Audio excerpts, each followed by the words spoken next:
Y'all ready to be history? Get started. Welcome. Hi. Hello, everyone. To the Pro Audio Suite, thanks to RØDE microphones. These guys are professional. They're motivated. Introducing Robert Marshall from Source Elements and Someone Audio Post, Chicago. Darren Robbo Robertson from Voodoo Radio Imaging, Sydney. Tech to the VO stars, George the Tech Whittam from LA. And me, Andrew Peters, voiceover talent and home studio guy. Line up, ladies! Here we go. And welcome to another Pro Audio Suite. This week, a very contentious issue, which was inspired by a video that was discovered by Robbo, in fact. What was the guy's name? Spectre Studio. Spectre Sound Studios is the name of the channel. But the video that I stumbled across is titled 11 Reasons Why Recording on a PC is Better Than a Mac.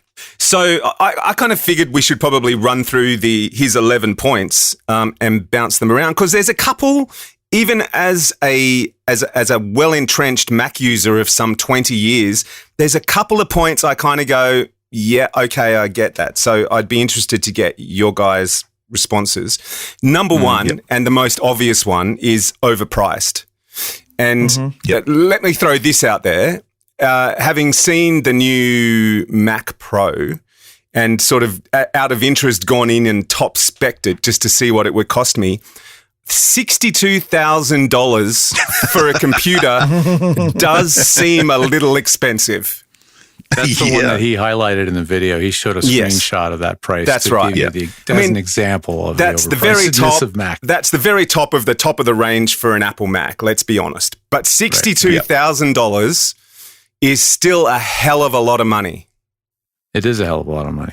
And part of that money is he puts in the stand for the monitor.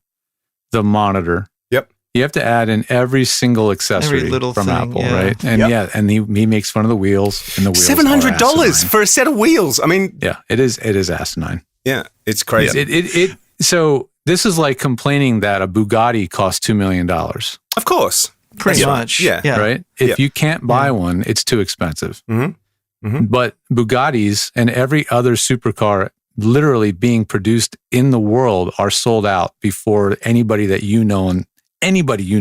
buy one. Mm-hmm. Like they're purchased by every car collector.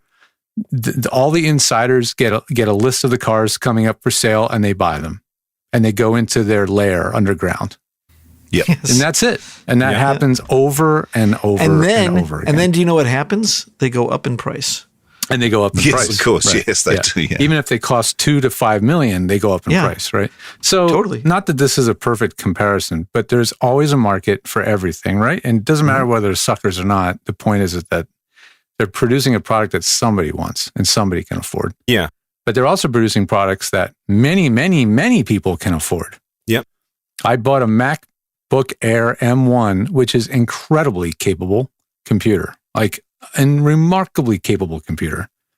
Dead silent, fanless, lightweight, battery runs all friggin' day for $900. Because why? Because I bought it for my girlfriend and she's a student. So I got the student discount. Yep. $900 US. And that computer will stomp the brains out of any Windows computer shy of like a custom built, GPU'd out gaming machine for anything $4 or $5 off the rack. Totally. So I get his point, but they have the whole range. And that's right. And I also think the other point is that anyone who buys a Mac probably does understand that, yes, I could buy a PC cheaper, but I would rather be on a Mac. And that's certainly me. Yeah. Well, we had a discussion yesterday, Robbo and I, and we jumped online and looked at our mate Vin, Avum Technology, and checked out one of his big PCs that he's built. So for a bit over 4,000 Australian, so that's about $10.50 American, I think, at the moment. Maybe like 3,000. Yeah. You get pretty good bang for your buck. Yes, they were some good machines. You agree? Yeah, absolutely. Yeah. So here's the deal. And every time anybody says a computer's overpriced, I always challenge them to do an actual apples to apples comparison of a Windows machine built with the same level of performance and specs as the Mac. And yeah, I mean, you have to subtract out the over the top industrial design of the Mac Pro, the wheels, the ridiculous add-ons. But if you build a workstation grade PC with workstation grade parts, with the same amount of cores and RAM and all SSD storage, blah, blah, blah, you wait, take a look at what the cost is. Go configure a professional grade Dell or a HP and look at what those things cost. Yeah. They cost thousands and thousands of dollars. Yeah. so you always and yours always have comes to compare. built. Yeah, it's like the other thing is you can save some money and customize it by buying things individually. I'm going to get this graphics card with this RAM and this motherboard, and maybe you can drive the price down. But you're going to put either money into someone else building it for you or your own time.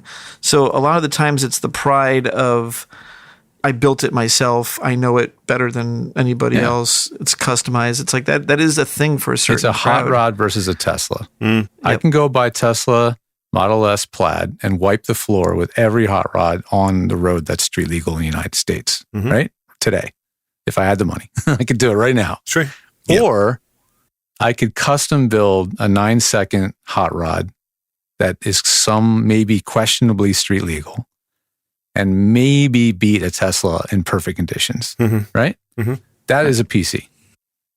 It's optimized within an inch of its life. You're the only one that knows how it works. If something goes wrong, you're on the hook. Unless you had somebody else build it, then they're on the hook as long as they're still alive. They're the ones that's going to support that thing.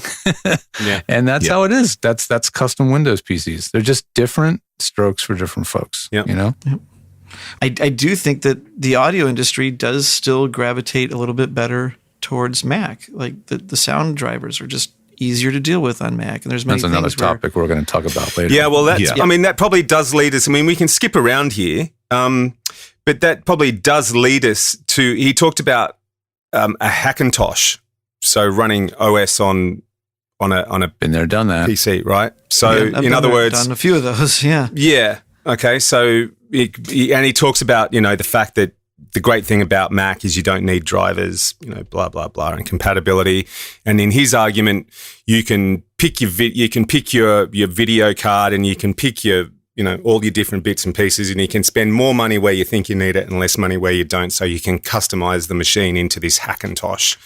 But for me, I don't know that I'd want to be operating on a machine that's sort of running on a string that could snap at any second, I would have thought. The thing about a Hackintosh is that typically once you build it, you can't touch it. And any of the normal easy installations that you would do, like, double click, I'm going to download and install that software.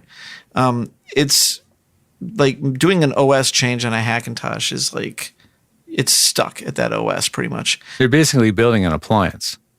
Yeah, you're building a Mac that's in one state, and to add or change hardware, to change the OS, Right. it's very fixed in place, and Right. it'll do. But usually what happens is you build it and you like it for like 2 or 3 years, and then you need to update it, and you break it, and then you're like, and you don't want to start over, because the first time you Hackintoshed it, it took you a night and a half to get it right.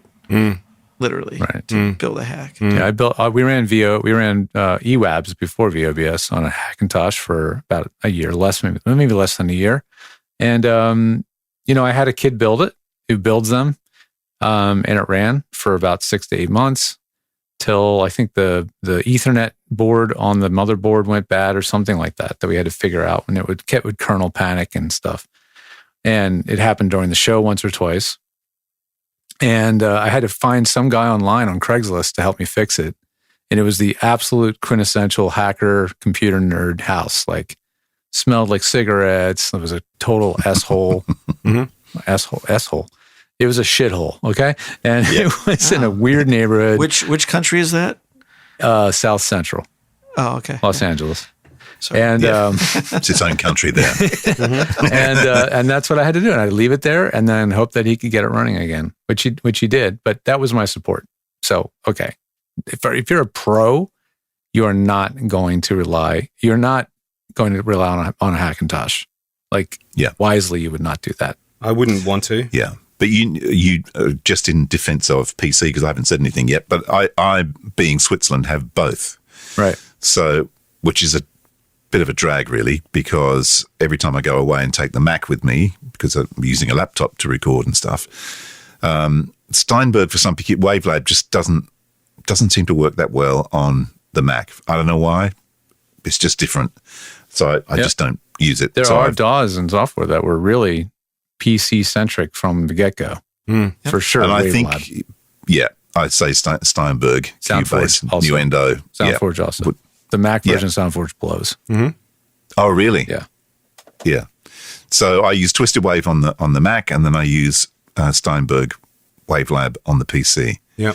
The PC was built by Vin, who we've had on the show before at Avum, and he lives, well, now I've moved down the coast, an hour and a half or 2 hours away.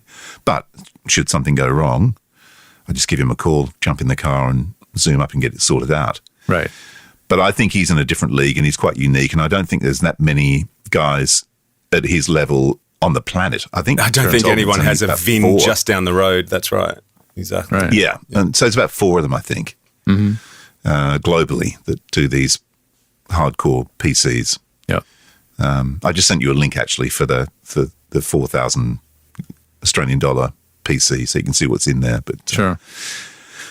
I mean, so that, I just like it, and I've got mates who've got these, and I was actually told by a studio in Melbourne when I was looking to upgrade what I had, they pointed me towards Vin. So there's quite a few studios in Melbourne that use his computers For sure. for audio post-production. Well, talking about software, that leads us to another one of his points, number 7, and his argument is the sound's the same whether it's on a Mac or a PC, which is true. But my argument would be, bits is bits. I could create radio imaging on Audacity, for example, but would I? No. Yeah. It's like I'll say this: the sound is the same as the Mac or PC, except on the PC the frustration is genuine, and on the Mac the frustration is acted out. Yeah. That's funny. Yeah. No, I mean, I don't want to keep harping on the which computer is just straight up better for the money thing, but I keep finding data that just confirms that that's wrong. The best laptops of 2021, according to The Verge, number 1 is a MacBook Air, late 2020, the one I have, $999. Number 2, HP Spectre 360 14, $1,150. It's simply not cheaper. It's the same price, yeah. It's more expensive. It's I'll not say even the something same about- price. I'll say something about Macs that I don't know if there's any specific data on this, but I feel this way. I am able to get longer use out of my Mac. I think it tends to let like first of all, Apple comes up with more operating systems than Windows does. Yeah. So it's not exactly as easy to say because, for the most part, they have like Windows 7, 8, and 10. And I don't know what happened in 9, by the way.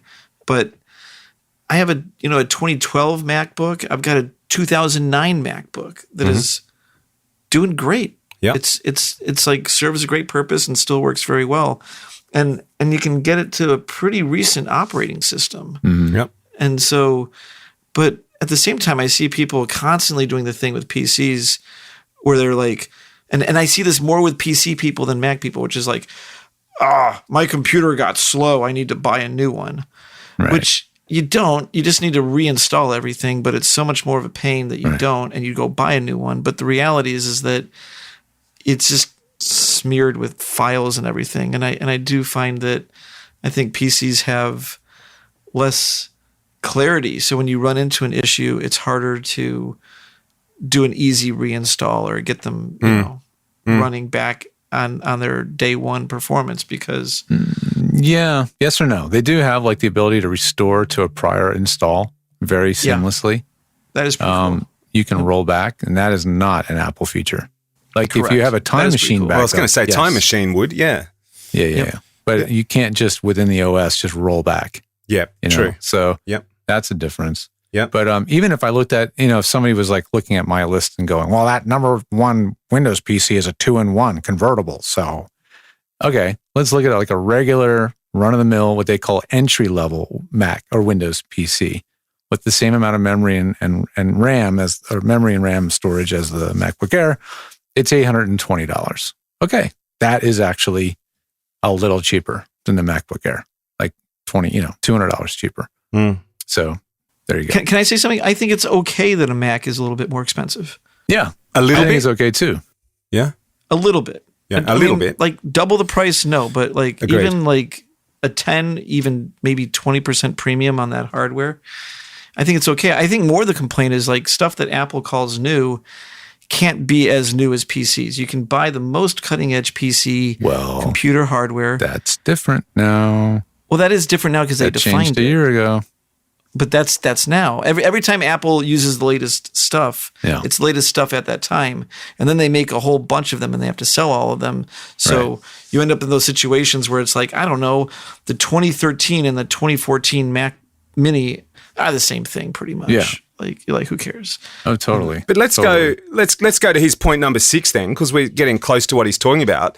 And he talks about Apple abandoning their hardware, and he uses as an example FireWire, no headphone jacks on iPhones, all that sort of stuff. And Apple took it back on their latest release. I kind of agree a little bit. I mean, it's like I'm running. They do. I'm running a 2011 Mac Pro and a 002 rack, right? So, yes, I could buy a new Mac, and yes, I could buy an adapter, and I could still get my 002 rack. Well, actually, my 002 rack wouldn't work with the new software, but It wouldn't work with that hardware either. yeah. So Apple got rid of. They were the first company to get rid of floppy drives. Mhm. Do you know who else doesn't have floppy drives anymore? everybody. Windows. Yeah, it's like Apple is just ahead of the curve on these things. Ahead of the curve or trends. looking to make money, though, let's be honest. Because, I mean, how long is it till USB-C becomes yesterday's thing and everyone's got a whole bunch of stuff hanging off their computers and then they have to go out and buy something else?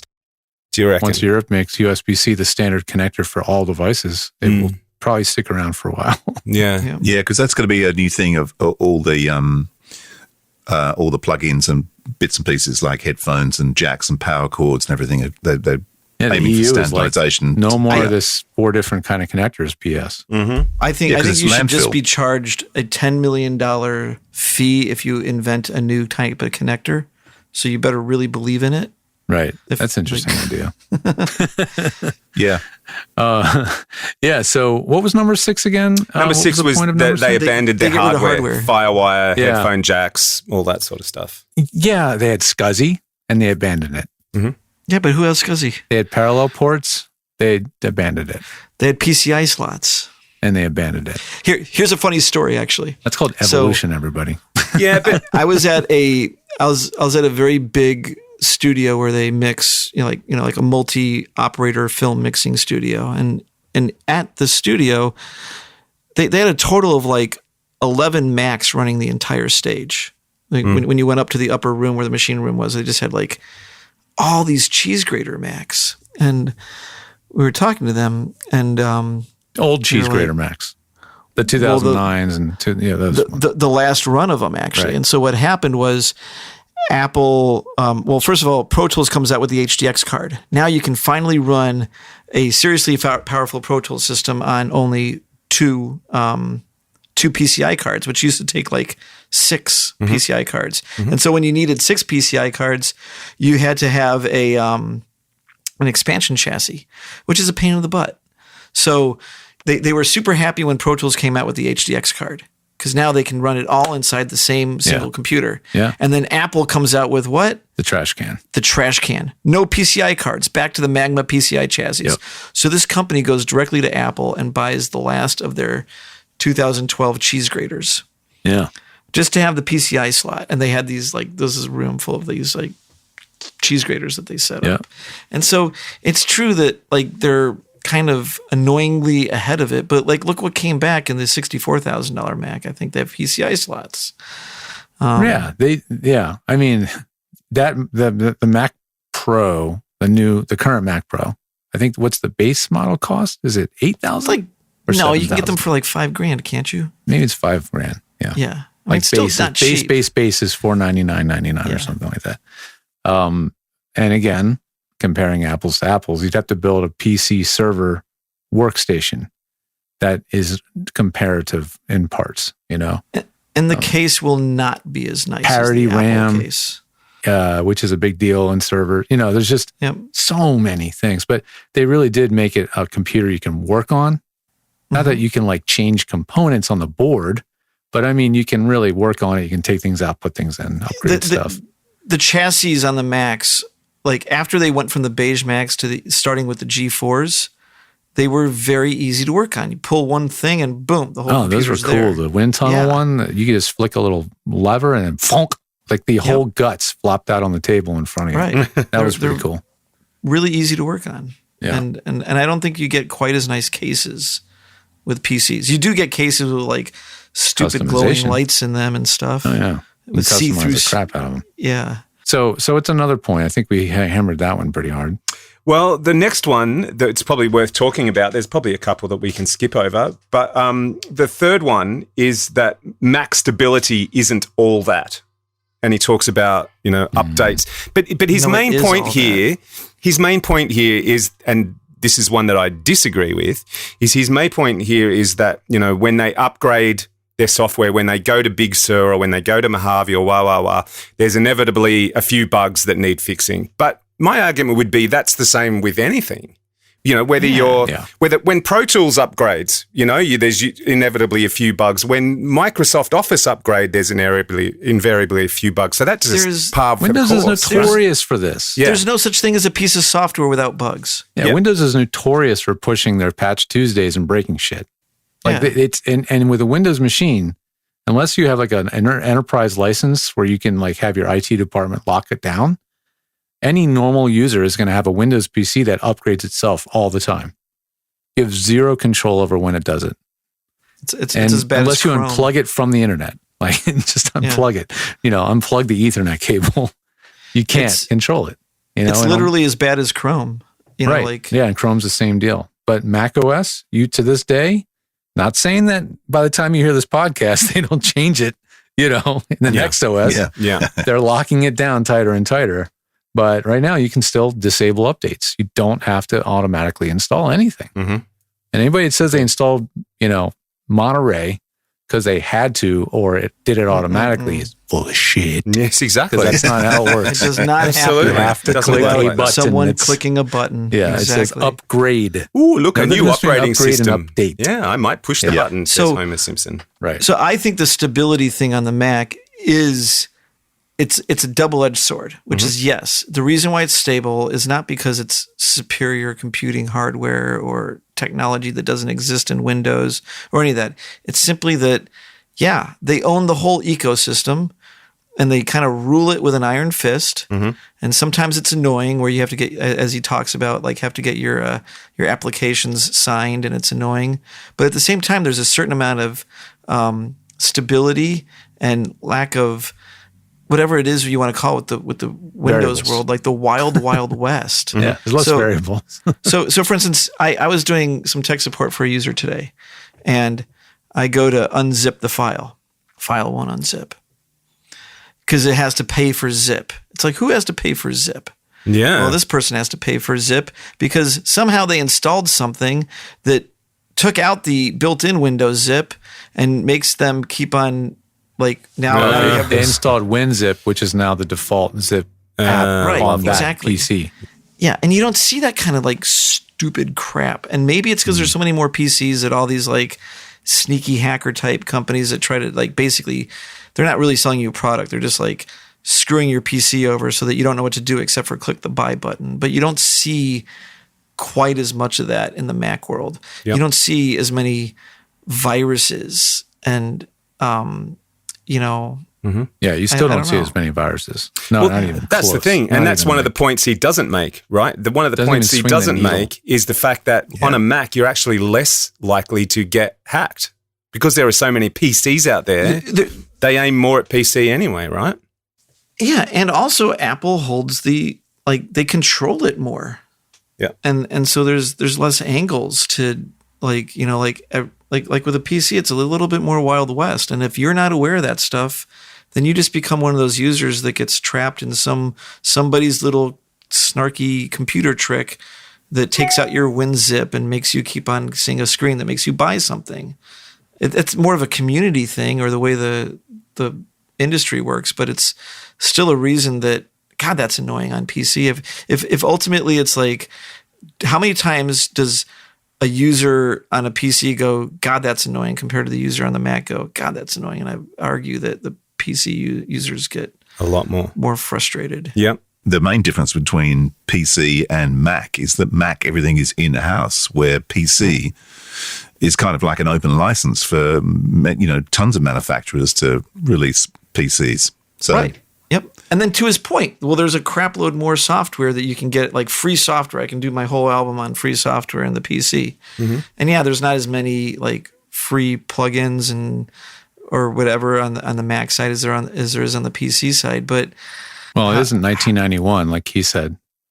Like in 1991 or 95 or whatever, there were not a lot he of goes, free it's not things for 1991 Mac. anymore. Yeah. And that's true. That is true. But there's a lot of free stuff now in 2021 Totally. for the Mac. I agree. Tons True. of free stuff. yeah.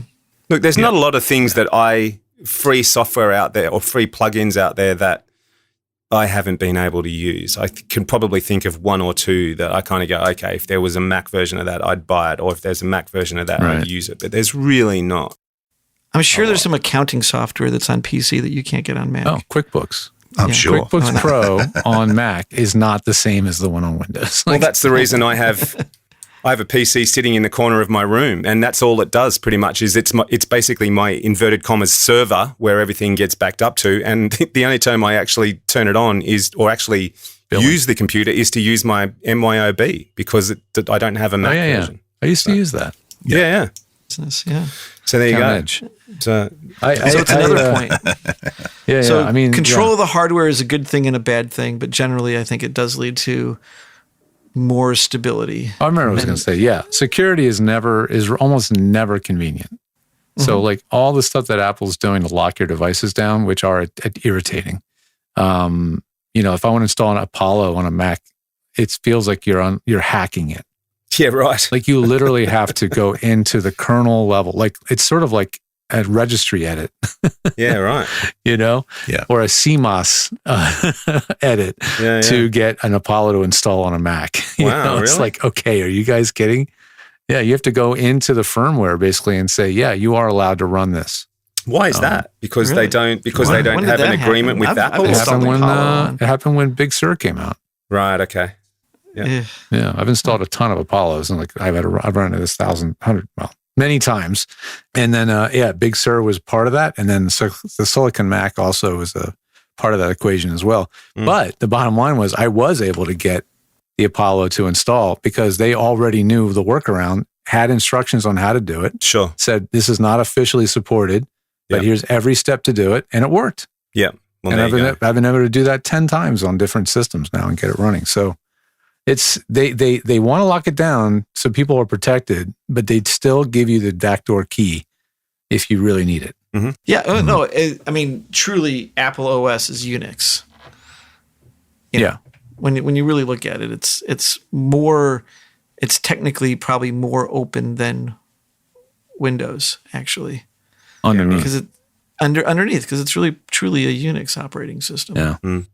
What's another point? We're going way down the rabbit hole. we're getting My down fault. to the nitty gritty stuff now. But number two is Apple is a lifestyle brand. I'm not really sure. Well, that's absolutely true. Yeah, and I'm not really You sure can't why argue that would against that. influence your decision as to whether you needed a Mac or not. I'm not sure there's anything really. Is it a convincing lifestyle about that. brand, or does it just end up being in your life a lot? Well, that's the thing. I think it's a format. lifestyle brand because people find it easy to use, especially with their iOS and stuff. I mean, I think the thing that it comes down to here is, mobile phones. Let's face it, the iPhone changed the world, and Apple was connected with that. So yes, I mean, and that's would be my other argument is everything is so seamless with Apple. I have unashamedly have an Apple phone, an Apple workstation, and an Apple laptop. And every time I put something in one and I want it to be shared, it's just there. I don't even have to think about it. It just happens. And for me, that's lifestyle. Yeah, that's lifestyle. I just so you know, I have a friend who That's quality of life. who is a Windows executive, right? He's on the Windows. He's an executive in the Windows team. He uses He's been a there Mac. 15 years. He uses a Mac. No, his mobile device is iOS. They use Mac. They use iPhones. Okay. Yeah. So Wow. There you does go. that say? Says a What lot, does that doesn't tell it? you? They use iPhones. They use Windows PCs and they use Microsoft because Microsoft makes PCs, so they use all those laptops. But their mobile devices are phones. I'll tell you one that's like a little bit nicer on Mac. You want to screen share on a Mac? It's built in, right? Mm-hmm.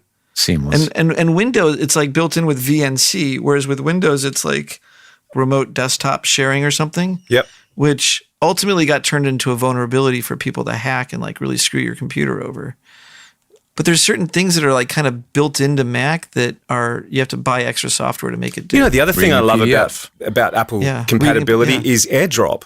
You know, how many times I use AirDrop to send stuff to my wife, or if my dad's here, he's got an iPhone, which I have to say, my brother persuaded him to go to another phone for a while, and he actually got rid of it because even at 74 years old, my old man could figure out how to use the iPhone and just struggled with the other Android phone that he had. The Android. Yeah. But, you Well, know, that's the issue. I mean, they're very intuitive. That's the thing about Mac. It is intuitive. There is no manual to effing read.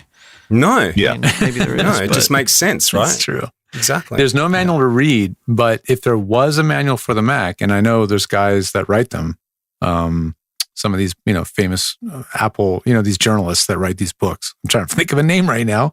Like, I can't think of his name, but they write these manuals and they're huge because there's a huge, deep layer of layers and layers of stuff that it can do, but they're all there for the enthusiast to unlock when they need it. It's there when you need it, but otherwise it's never in the way.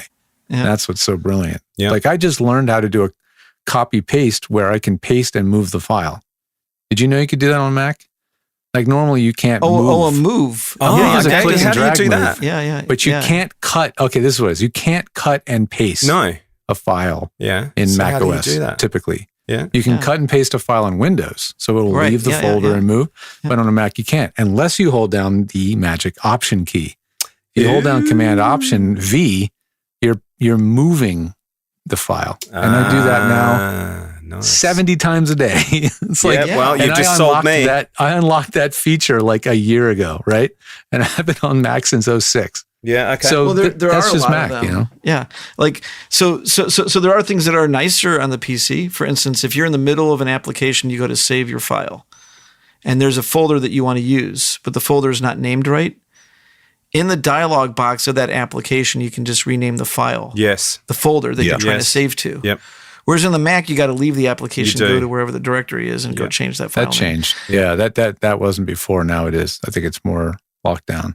Like there are some nice things here and there on Windows. It's not that it's not possible. To me, honestly, what it boils down to is the locked architecture of the environment so that there's less BS chasing drivers and compatibility and all of that. And I just, every time I run into it and doing tech support, I mean, I think it speaks volumes for like Source Elements.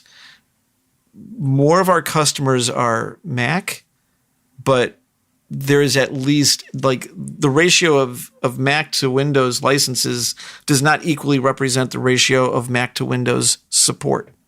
Right. Right.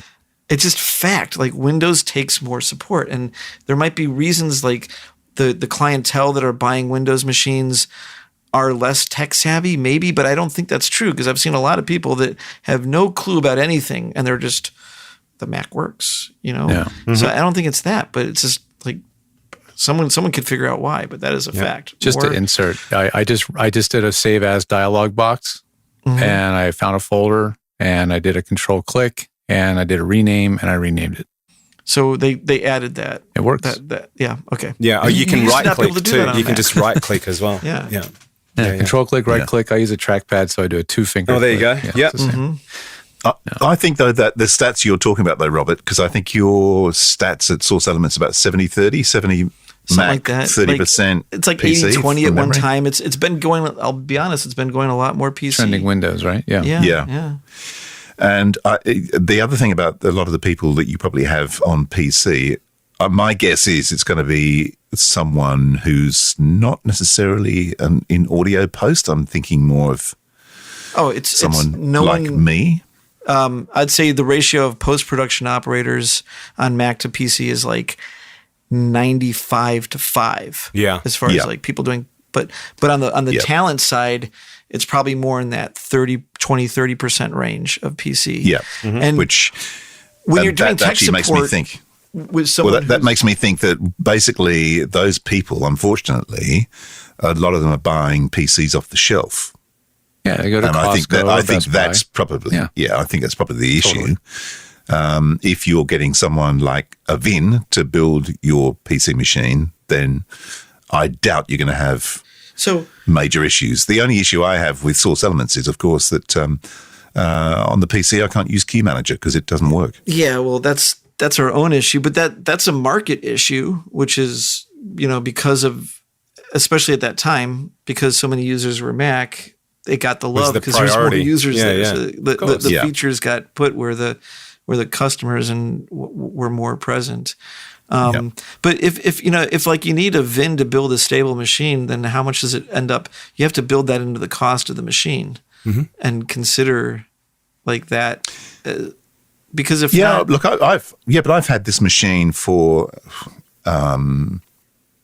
11 years, at least 11 years, maybe even longer. Right, Come to think of it, I'd have to have a look at the date. But mono and stereo audio is fine. Yeah, and I've only had one issue, and it was it was a hardware issue, right? it was one of the drivers went down from memory. It was a long time ago, but and that machine is probably built with server grade or like pro grade, componentry. Yeah, absolutely. Does Vinny have does Vin have a carbon copy of himself by chance? I wish he did. Does he have a backup? Yeah, he likes to drive cars fast, and I keep saying, what are you don't do gonna that because That's I would what have to go and buy a Mac. I know. I keep going back to that. I keep going back to that one. Like it's great to have something custom built that's smoking or just downright reliable. And that computer doesn't owe you anything, right? No. I've had 11 years. But you are sort of beholden to a guy. And that's what I always worried about my own business. This is why I've got Robert and Andrew Feliciano and Tim Friedlander and all these guys I'm trying to build, because I'm not going to be always available to everyone. Something's going to happen at some point that you can't get a hold of me. So having that redundancy of support, even if you can laugh at the fact that Apple's support people are called geniuses. Yeah. Like I'm right there with you. Yeah. I laugh at the concept. I guess in Andrew and probably more so Vin's defense, though, is in 11 years, let's be honest, AP's only had one issue.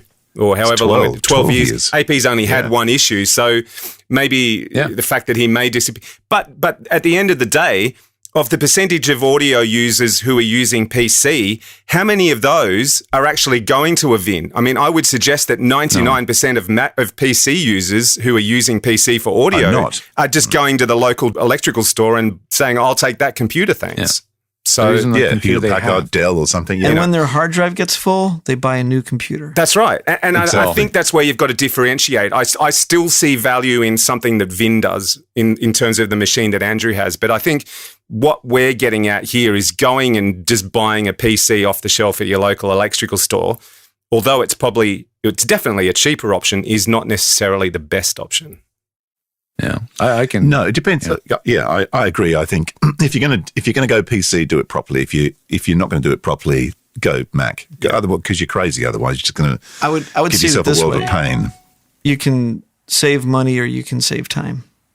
Yeah, sure, absolutely. Yeah. That's about it, right? But if you go to someone like Vin, well, unfortunately, there's not very many of them. That's money. Then you save both. You save money and time. That's because right. What I've got is a machine. So he falls in the middle between there. Okay. Yeah, because it was a great machine. It's better than what I would get if I paid that money for a Mac. You wouldn't have the same machine 12 years later if you'd bought that from the local computer store. Let's be honest. No way. Here's where for studio operators maybe a Mac is or a PC is interesting. If you want to build a computer with a water-cooled, fanless system, not happening on a Mac. But you could do that on a PC. You could have a water-cooled PC. You know what I mean, George? Yeah, but they're not silent. That's true. They're water-cooled, but you're hearing the fan. You're hearing the pumps and those things. It sounds like a fish tank. Right. So, if you want a silent PC, look up silentpc.com. There's a website. Right. And they have all these crazy power supplies, heat sinks, cases, with these ginormous. But the point is shit. that exists in the PC world. And if you look up Silent Mac, basically your options are to clip the fan cables and then see how long your Mac lasts. Until the M1 came out. That's what I was going to say. Every M1 computer I've used, and I've used all the ones until the new ones just came out a week ago, don't make any sound. Yeah. Period. Yep. Like literally nothing. Like I it's have like a an Mac iPhone. Mini right in front of me, my hand's on it. My finger's by the fan, the vent. There's no air coming out of it. It just doesn't turn on the fan. There's no reason to.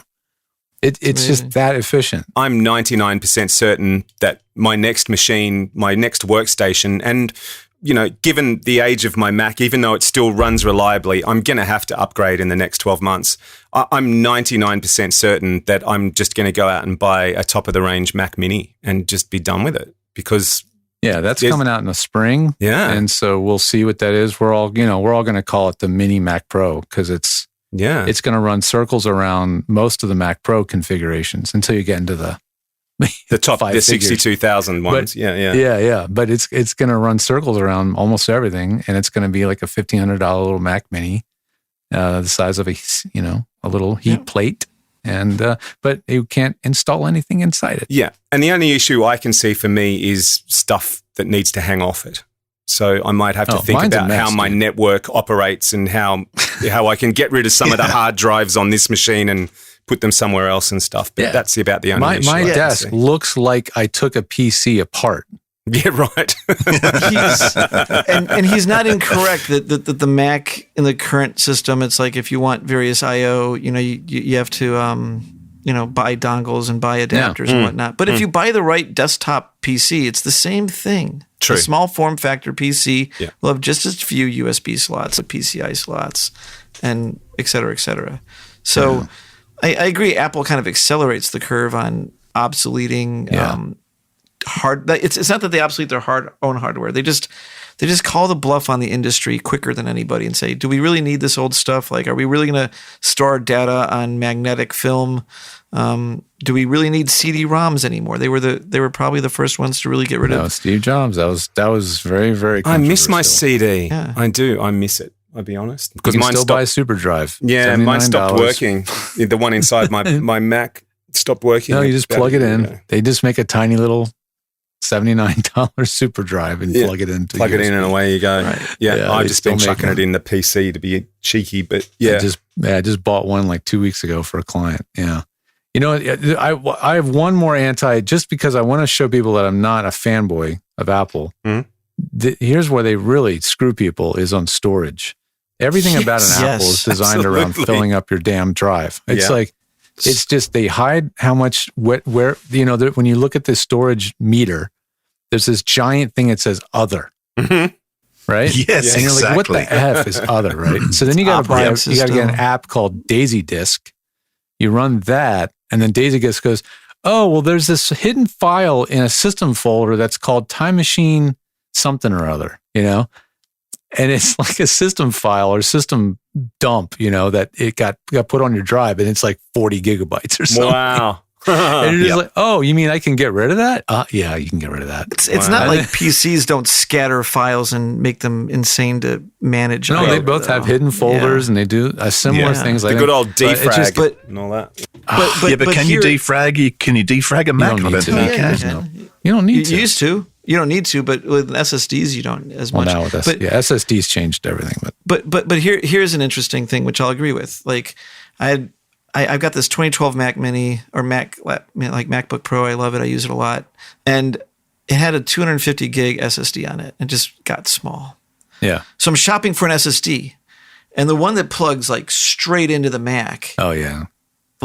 Is like $500 or something. Right. And the one that's for like 1 every terabyte. for 1 terabyte, right? Yeah. And then the one for every other 1 terabyte SSD is like $100 or something. And you're like, why? And you do a little bit of research, and then eventually you're like, oh man, all I got to do is like, and this is where it's like, I have that adapter in my hand. I'm not kidding you right now. Yeah, I literally have it in my hand, the adapter. But you also got to mess around to get it to work. You got to I forget what I had to do to migrate, but it wasn't like just migrate the. It's shenanigans. There's shenanigans Because- going on. The pin is in a different, like, the little slot in the row of pins, like there's like a key, right? Mhm. That's where, Yep. how you figure out which way to put it in. The key's just in a little bit different spot. It's why the F did they do that? If you want to talk about some BS, how about this one? A USB extender cable from Apple has a little notch in it. notch in it. Yes, it does, doesn't And it? then when you plug in a normal PC, a normal USB cable to that Mac USB extender, good luck unplugging that For the keyboard. You're talking about the keyboard for specifically. the keyboard. Yeah, that was a keyboard thing. Yeah, that was the one that came bogus. standard with you used to buy the machine and you'd get Right. the And it's like, extender. okay, congratulations. You're right. The adapter will never get unplugged, the extender. Like, Yeah, it Steve really Jobs. Steve Jobs' corpse deserves a kick for that. Go and stand on his Absolutely grave. zero. Yeah, there is zero redeemable argument for that one. I agree. it's like, We may have to it kick won't get, Fassbender it won't get instead. unplugged. yeah. And that's the annoyance of it. Like that, like, congratulations, you achieved your design goal. Yeah. Is there anything else on that list? Well, there's completely stomp, grind, and There's only two other ones. And what have we missed? Actually, there's only one. The only other one we've missed, and this is a big bump in my case, is his argument is, well, you already have a PC. And That's no, what, I don't. didn't get that one either. That's his audience. That's just because he's talking to his audience of nerds, like computer music nerds. True. I've never and- owned a PC. Right. He's just reminding his And you're not audience. PC either, quite frankly. Right. No, that's I'm right. not. If you want to check out the Patreon, go for it. Yeah, that's right. But no, I mean, I like the only time I've ever bought a PC was to Hackintosh it. Mm-hmm. I did build PCs. I was a PC gamer back in the aughts and before in the 90s. I did all that stuff, and I just retired. The last one I ever built was a 486. Wait. It was a Pentium. What speed? I don't know, but it was a Pentium 4 rack mount that I built, and it was running out of here's bridge for Audio TX. I retired funny. 2 years, like a year ago, whenever Steve retired.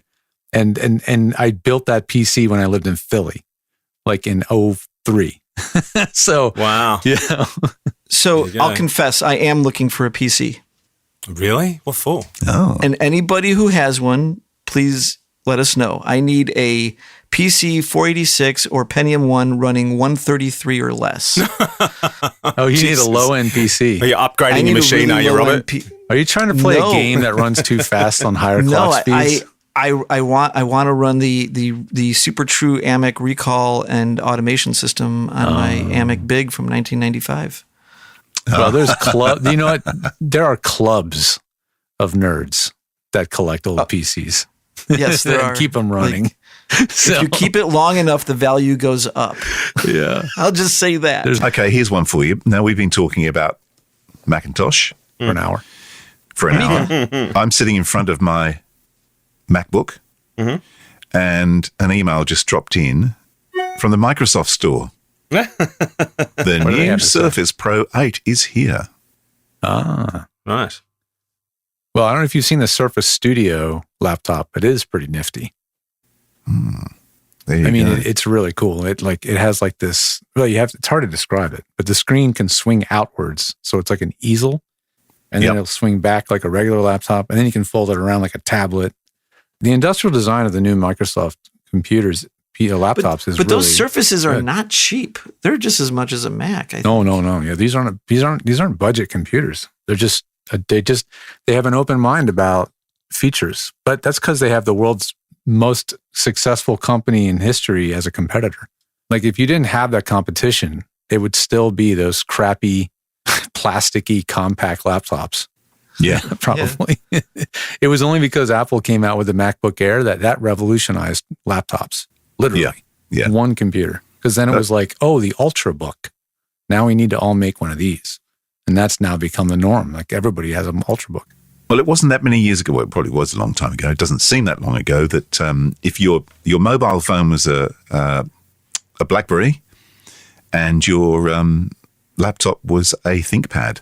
That was me for at least a while. Yep. Had a couple ThinkPads. That was the industry standard. I had say. the ThinkPad that had a keyboard that expanded when you open the lid. Oh yeah. Yeah. And like it was, went I used it sideways for and became recording. like- Yeah, it was smaller. The screen was small. It was like a 10-inch screen. But when you popped open the lid, the keyboard slid out to the sides and was larger than the physical chassis. That thing was cool, dude. I mean, it was really interesting, and it worked. Yep. It worked great. I used it to sell crap I got from my old bike shop on eBay by plugging it into the modem on our telephone at the bike shop where I worked. Yep. I was selling crap on eBay in it's like God 96, damn it, 97. Apple, those jerks took the 28.8 modem off of my computer. Those bastards. Those How dare bastards. they take that away? I need a modem.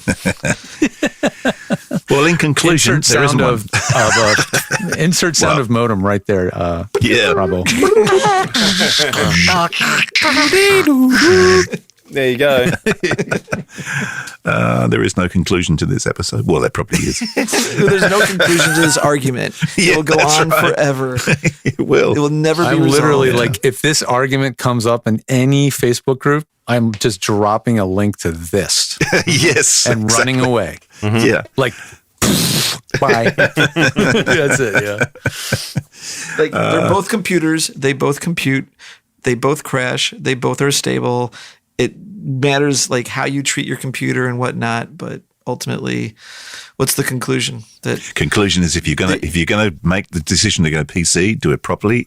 Otherwise, I agree. just do Mac. Yeah, if you're gonna buy a PC for audio, do it properly. If not, go Mac. I would agree with that. Yeah, I think so. That's a good way to parse there it. you go. Yeah, you either get a built PC Yep. or buy an off-the-shelf Mac. Totally. Yeah, exactly. Or you read a lot and build your own PC. Or you just get a YouTube channel and rant. That's it. There you Exactly. go. Fuck you! Hey, will you come on our show? We'd love to interview you, whoever you are. Well, that was fun. Is it over? The Pro Audio Suite recorded using Rode NTG5s and Source Connect. Edited by Andrew Peters and mixed by Voodoo Radio Imaging. With tech support from George the Tech Witter. Help us share the show with more people and get your hands on exclusive content by contributing to our Patreon page. See patreon.com/Pro Audio Suite. Don't forget to subscribe to the show and join in the conversation on our Facebook group. To leave a comment, suggest a topic, or just say g'day, drop us a note at our website, proaudiosuite.com.